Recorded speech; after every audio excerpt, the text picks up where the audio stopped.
All right, so I hope you're able to see my screen. This is on digital signature algorithm. So moving on, what exactly happens in the digital signature process?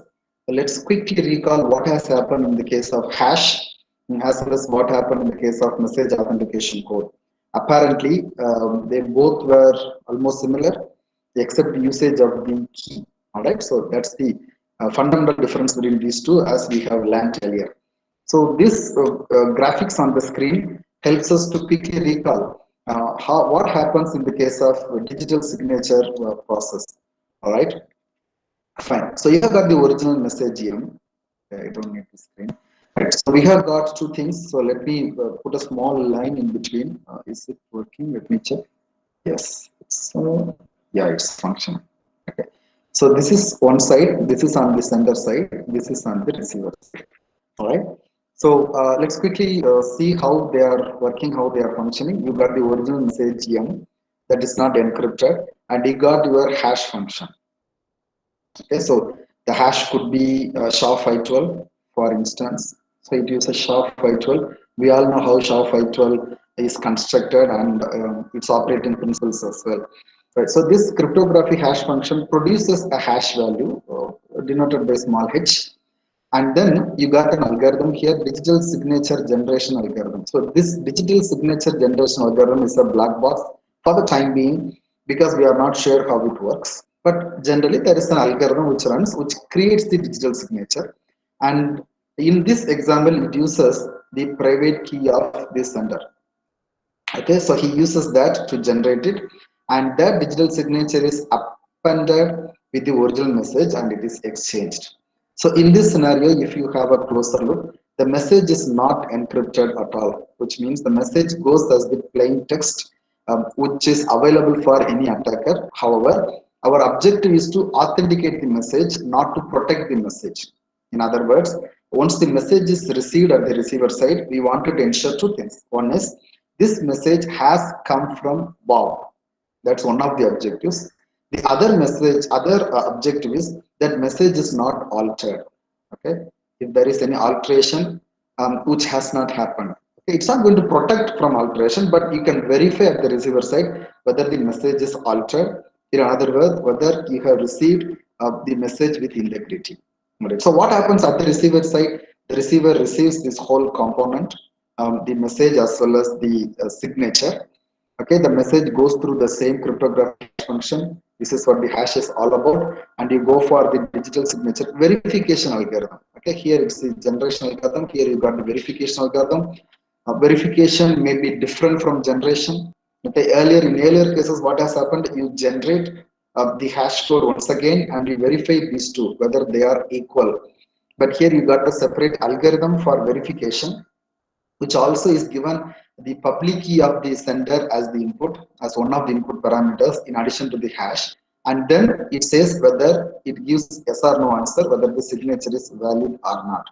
All right. So our emphasis in today's session will be on this generation algorithm as well as in this verification algorithm. We are not going to bother about the hash and other steps because we have given sufficient time in learning about the generation of hash, how it works, and those stuff. Okay. What is message authentication? Let's think of the hash as message authentication code. Let's quickly see their expectation or their property.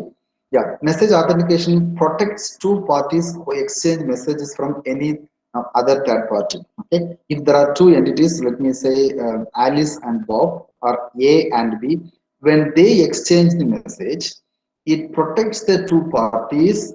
Forget about who exchange message. Okay, it protects the two parties. Who are those two people, A and B, from any third party? There could be an attacker, C. So message authentication algorithms have helped us so far to protect the message which is exchanged between these two people, or to protect these two parties directly from this attacker called C. That's what message authentication is all about.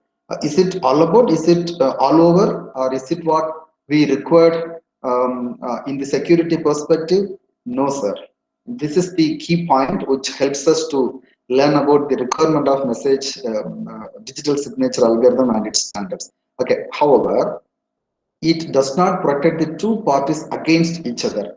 This is something critical for us to understand, right? What is the meaning of protecting these parties from each other? In other words, protecting A from B and protecting B from A. Is it important, sir? Is it important for us to have that as the objective? Yes, sir. This is very critical again in this security point. Um, of concern. Why should we protect each other from each other? Okay, why should we protect those entities from each other? Let me take some probably one or two examples. Let me take the same people A and B, right? And A has sent a message to B, or in other words, A has transferred a message to B. Once B is able to open that message and apply, he'll be able to get the money. Let me say A has sent 10,000 rupees, all right? And this message is exchanged, proper authentication is done so that third party cannot come and edit it. But once the message goes to B, he is able to alter the message that instead of 10,000 he can make it as 1 lakh INR. How is it possible, sir? He can add 10 with that. That's okay, he can add 10, but how is it possible that he can add it? Please remember, in the case of public key crypto system, public key crypto system. If you are using the public key crypto system, what has happened? A would use his own private key to encrypt the message so that he'll be able to receive this message. All right. Let me take the case of our MAC message authentication code, which generally uses the secret key. Okay, I'm not going to talk about that. He uses the secret key. Okay, let me say that key is K. All right. Now this what has happened so far? Person A and person B, they both use the share the key called K. This is the secret key which are exchanged between A and B. All right. Now whether attacker C is having or possessing the key, theoretically no. Attacker C, the third person does not have access to this key. So who has the access to the key? A and B. A has exchanged a message now, which is received by B. Now B has received this message. He edits this message. Okay, instead of 10,000, he makes it to 1 lakh. All right, and then he possesses the key. Now, correspondingly, he can create the signature as well. Now he can always claim, see, I am able to deduce the message digest from this or the hash from this because they both have exchanged a key, which is the secret key. He is able to generate a digest for this original message. Now, what has happened? B has attacked A. Have you got the idea? Similarly, A has sent a message, all right, and B has received it. A can always say, no, no, no, I never sent it as 1 lakh, I sent it as 10,000 only. Like that, he may try to, after sending the 1 lakh of money or credit, whatever it is, he can always claim, no, I did not send 1 lakh, I sent only 10,000. You have edited the message. Okay. Now, A can B and B also can say, no, no, he has cheated me. These things can happen. Hence, our direct message authentication is not able to withstand this kind of attack. All right. So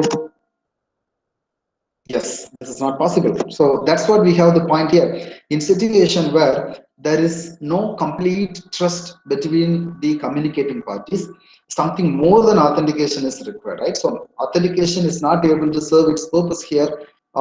We need to do something extra than the authentication. So that is the reason we slowly move towards the digital signature. So before getting into the actual stuff, what digital signature is all about, let's try to have a broader look at the properties and other things. Okay, the digital signature must means that's the requirement. All right, so you cannot say either this or that. They must have all the following properties. What's that? It must verify the author and the time of the signature. So digital signature should provide some ways and means that we should be able to verify the author and at what time and date, which is called timestamp. Okay, so we should be able to verify the timestamping information as well as the author information. Moving on, it must authenticate the content. That's very similar to your message authentication. at the time of signature, because after some time the message can be changed. Okay, so they are tightly coupled. The timestamp and the authentication are tightly coupled. I think we have one more point. Yeah, it must be verifiable by third party to resolve any dispute. Okay, somebody like KDC, key distribution center, or probably court. All right, when it goes to the third party, not A, not B, but somebody X, who are not on A, the side of A, or not for A, not for B, but who is somebody in the middle, should be able to verify to resolve any dispute which come across if in any of the transmissions. All right. Okay, so these are the three important properties which we anticipate from digital signature. All right, and digital signature function includes the authentication as well. So authentication by default is part of your digital signature. In addition to that, other two things, timestamp has to be included, and also one should be able to verify whether what A or B claims is true or not. Right? These are the digital signature properties, and we have something more to talk about that. What are the requirements of digital signature? But if you look at those statements, they are almost similar to our message authentication code requirement, or hash requirement, or encryption decryption requirement, and so on. But let's look at them probably for more details. Okay, the signature must be a bit pattern that depends on the message being signed. All right. So whatever message which are sent across, and when you create the signature for it, the signature should be depending on the message. Okay, which means if there is a change in the message, then the signature value also has to change. That's the internal meaning of the statement. Okay, the signature must use some information, could be key, could be a secret information only known to the sender to prevent the forgery of mail. Okay, it is not talking about the sender as well as the receiver. It talks about something which is known only to the sender. He will be able to swallow it, which means nobody else can see it. All right. So this information which is known only to the sender. That's the second one. Moving on to the third one, it must be relatively easy to produce the digital signature, of course, by the genuine party. You should not be very complex, that your software or hardware mechanism is not able to produce it on time feasibly, and it must be relatively easy to recognize and verify. So at the receiver side, the mechanism to verify should be as easy as possible. It should not be too hard to verify, because in that case it will not serve the purpose. Moving on to the fifth one, and it must be computationally infeasible. That's our actual requirement. It is infeasible to forge a digital signature either by constructing a new message, which means there should not be any collision for an existing digital signature, or by constructing a fraudulent signature for the given message. Okay, so having a message, you will not be able to create the same signature. This all talks about the strong collision property. If you remember that, it's good. You can apply it for understanding now. Okay, it should be infeasible to forge a digital signature by two things: either by constructing a new message for the signature, and by constructing a signature for the given message. It should not be possible. All right, that's the strong and weak collision property. You remember? Okay. What happened? Okay. And it must be practical to retain a copy of the digital signature somewhere. All right. So after you create this digital signature, you should be able to store it somewhere, maybe for future reference, or when there is a dispute, you are supposed to produce it to the third party for verification. Right. So these are the digital signature requirements. The strange things compared to when we compare with the message authentication or the hash, probably the second and the last point. Okay, you are going to have a new information or some secret information which is known only to the sender, not even to the receiver, and the last one, that you should be able to store it somewhere for the future reference. All right. So that's about the overview of our digital signature standard or digital signature algorithm. Now let's look at DSA, digital signature algorithm, which was proposed and standardized by NIST, National Institute of Standards and Technology. Let's see what it is. Possibly this is very easy for anyone to understand. I'm sure you guys also can take it up very quickly. So the DSA approach what happens exactly, it is good if we make one or two statements about the DSA approach. Probably you can check with RSA as well before we get into the actuals of DSA. So the DSA uses an algorithm that is designed to produce only the digital signature function. Okay, so for specifically for digital signature function, we are having the DSA. Hence, it cannot be used for encryption or key exchange. Unlike your public key crypto systems such as RSA, RSA helps you for key exchange, and probably your elliptical cryptography or Diffie-Hellman exchange. They all help you for they help for key exchange, and your RSA algorithm helps for encryption and key exchange. All right. Now your DSA cannot be used for it. They are used only for the digital signature function. So this is a black box. This is designed only for this purpose, not for anything else. But interestingly, this uses a public key technique. All right. So what happens in the case of RSA approach?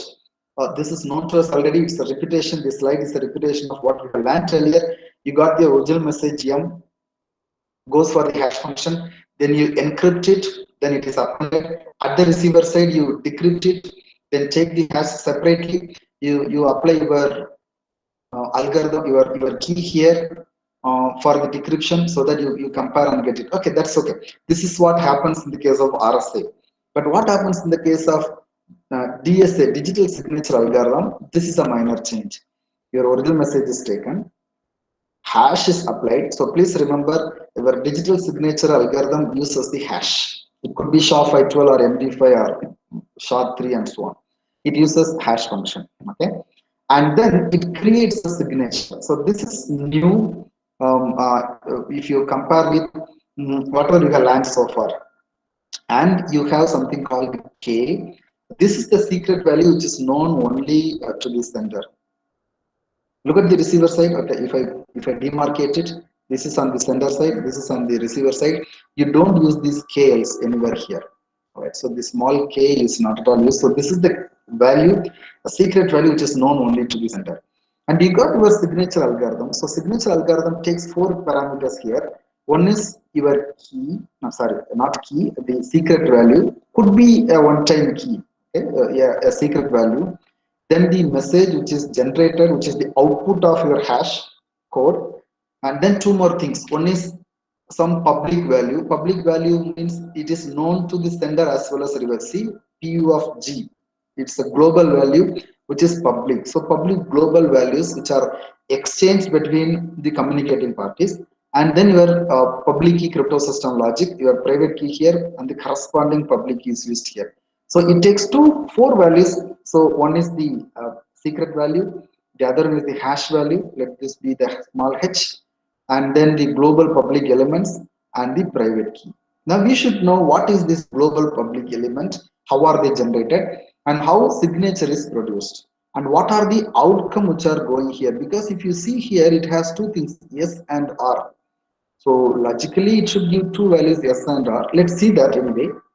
These two has to go, or the output of the signature function has to go, and that is appended. And this also can be changed. This also can be enhanced. Probably if you want to provide confidentiality to it, probably you can go for encryption of this. If you want, you can change it as well, you can enhance it. But in the basic digital signature approach, DSA approach given by NIST, this is the standard which goes here. So what is going here? Message which is appended with the signature value. The signature could have some values like R and S. Let's see that. And once it goes on the other side, this is on the receiver side. And please remember, the values can be stored by the sender somewhere. All right. So it gets two values, R and S, and they are taken for verification process. And S and R has given us the input for the verification. So verification takes five values. One is R, the other one is S, and the hash value, then the public element and the corresponding public key of the sender for authentication. So these are the five values. It produce something, and then R is also taken for comparing these two. Okay. Now we are very much concerned about what's happening in this box and what's happening in this box, and what is this PUG here and here. If we could reveal these two, our digital signature approach, DSA, digital signature algorithm is done. All right. So this is what all about. Sorry, I made a mistake. I keep it here. Okay. So this is what all about what's happening here. Very simple, sir, for understanding, but it requires the remembrance. But the proof of this algorithm is not part of our regular class, right? So what are the global public component? That is, we saw something called public. What's it writing? P of G. That's what here. There are three things.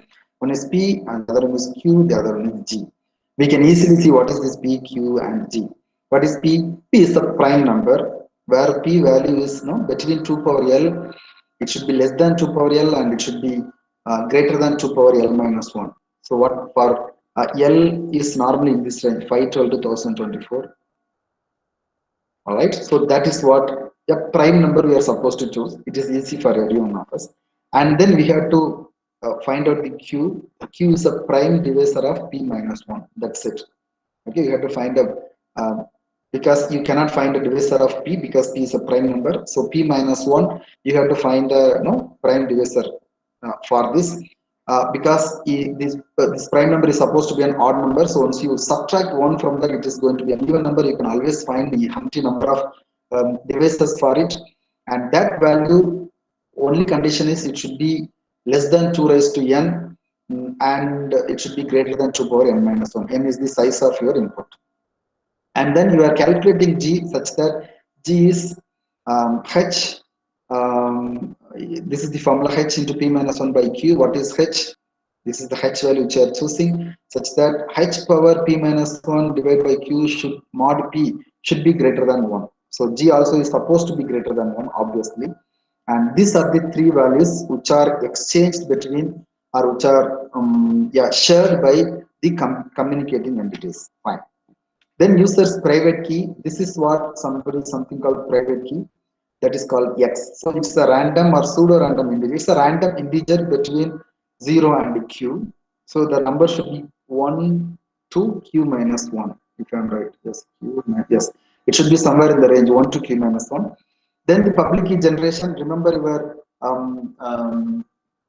Diffie-Hellman exchange. So you calculate y is equal to g power x mod p.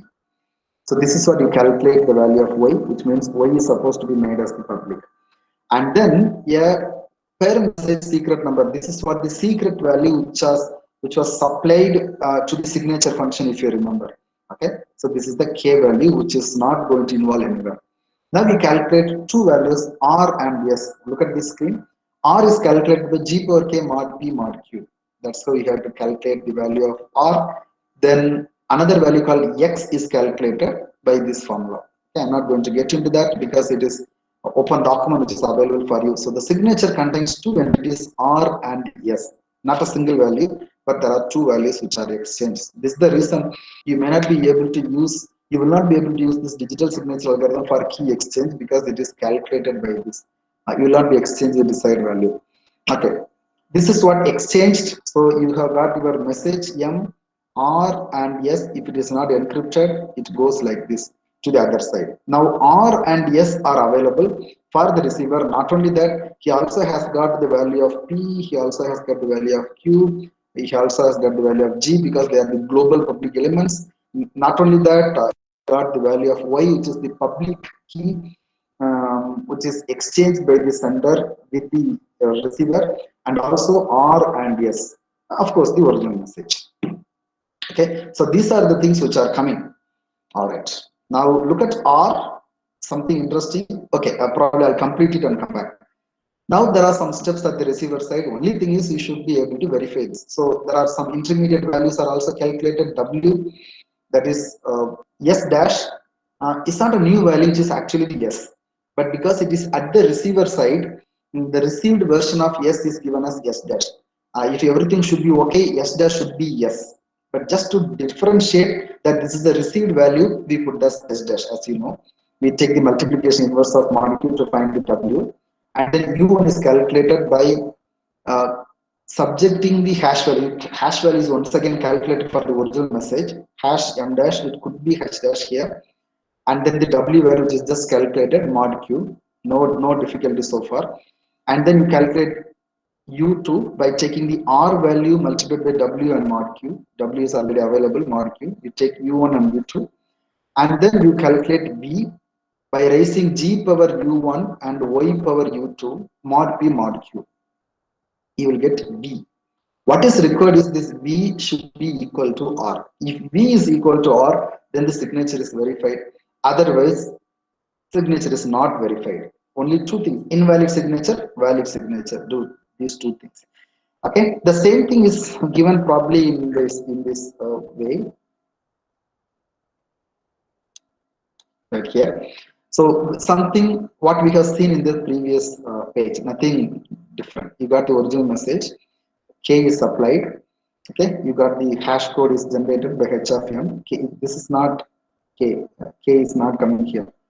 It's only the m which is coming here. Probably the line should be like this. Okay, h of m.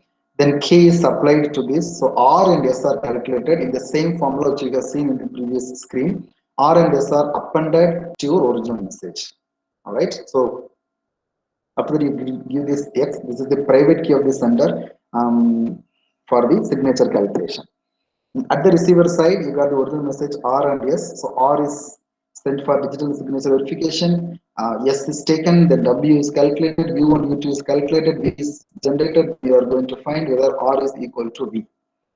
If that match is found, then we can say the signature is verified. Otherwise, signature is not verified.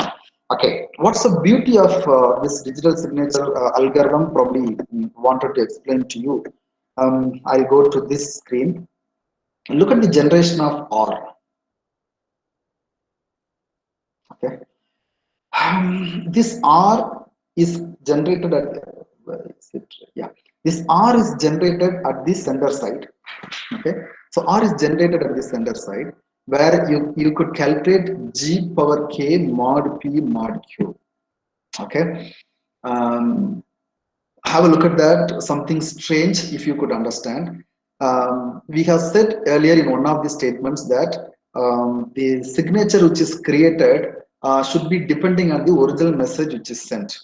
If you are with me through the whole of the session, you remember this statement available in one of the screens, one of the slides. Okay, so R is generated, the signatures are generated which is depending on the values. But could you see that this R is calculated here by G power K mod P mod Q? What is this G? G is part of your global element, which is here. So which is available for the receiver as well. K is the secret value, which is not known to the receiver. And P and Q are also available as a global element.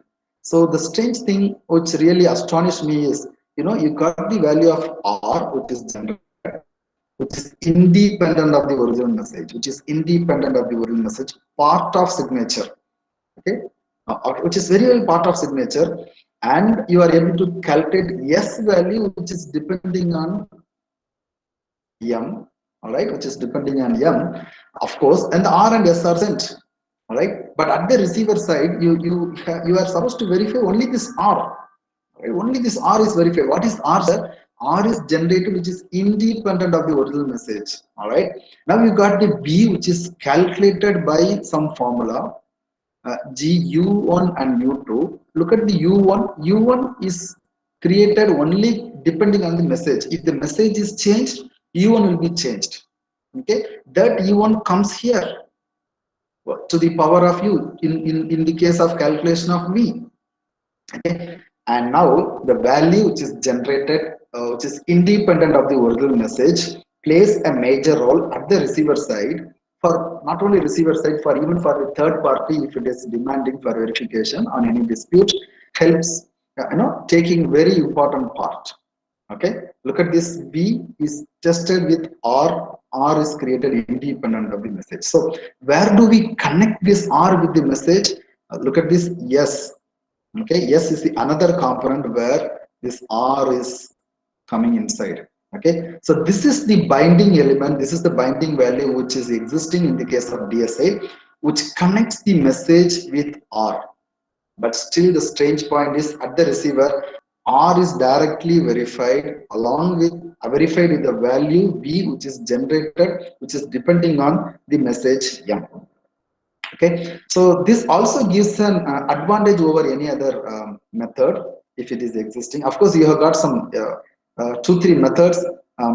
Fortunately or unfortunately, they are not part of our syllabus. We need to concentrate only on this DSA. All right, so this R can be pre-computed. How can this be pre-computed, sir? Because global element G, P, and Q are available. Only thing is the sender has to have this secret value called X, okay, which is your sorry, not secret value called X, K. Forgive me, K, which is a value which is created by the sender, not depending on anything. So this value of R can be pre-computed. So that helps you for the easy computation of your digital signature, especially when you are using this algorithm for signing and verification. This is going to give you a quicker response when you are doing the signing process. All right. So this is what I have for you today. So we started with um, digital signature algorithm, and we looked at the digital signature process. You got this is what we have seen just now, right? Digital signature algorithm, original message, hash, and then this digital signature algorithm. This is what R and S in DSA, and it was sent across. And this verification algorithm was able to verify whether V is equal to R, if you remember that, right? And then we looked at what is message authentications shortfall, because it was able to authenticate the parties from the external person, not among them. So that's the reason we need to. So something which is in addition to what we have spoken, when two parties are communicating, I would always recommend that you should have a mutual trust on each other. Okay, if you are two close friends, you should have a mutual trust on these two. Otherwise, somebody from external has to come and verify your trustworthiness. Okay, even on the human communication, that is very important. If I am communicating with someone, somebody else is communicating with me, maintenance of trust is very, very crucial if you do not want the third person to come in. Okay, that is not part of our technical discussion anyway. All right. Then you got your, I think, yeah, I'm going back. I'm sorry. Right, so you got your digital signature properties. There are 3 things. One is it should be able to verify the author and the timestamp, then authenticate the content at the time of signature. Then it should be verifiable with the third party. All right. Then moving on, the requirements of them, very importantly, the second and the sixth one, I remember I told you that only you are going to generate something, a component or a value which is known only to you, not anyone else in this world. All right, and it must be practical to retain a copy of the digital signature in store. All right, so then we got your DSA approach. We compared with RSA just for our quick comparison. We had it. Then this is what the main component which we wanted to have, and our digital signing process, and also our verification process. All right, so that ends our discussion for today, and I stop sharing here.